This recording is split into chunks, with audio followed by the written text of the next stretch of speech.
this lecture, I'm going to be talking about color temperature. So I'm going to use it describing the Kelvin scale, and the Kelvin scale defines the color temperature of light. So on this side we have degrees of Kelvin, and that determines your color temperature. At 0 Kelvin there is no light and it's black.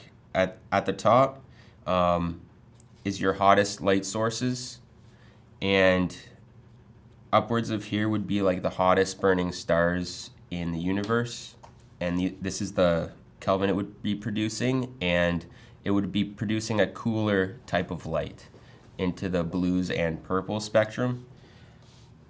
At the lower Kelvin you have a warmer light in the oranges, reds, and yellows, and that is your candle lights. So candlelight is about 1900 Kelvin. Household light bulbs are about 3400 to 2800 Kelvin, and that covers fluorescent bulbs and tungsten bulbs and things like that, household lights that you would put in a lamp or something. Now at 5600 Kelvin you have the sunlight from our sun and our solar system. That is the white light,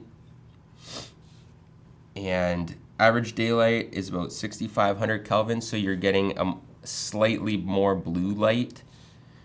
An overcast daylight is about 8000 Kelvin, and that is a slightly more blue light.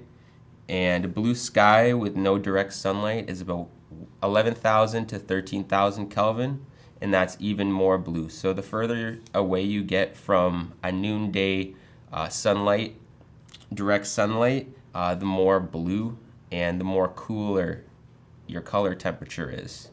One area of confusion would be the hottest burning stars and things like that on the upside of the Kelvin chart is producing a cooler light color, which is the blues. That's normally how a blue or purple would be talked about in art, as a cooler color.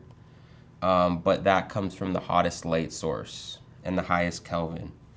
And candlelight is producing a warmer color, which would be red and orange, but it is burning at a lower temperature than the hottest stars. That's all for the Kelvin scale and how it affects color temperature.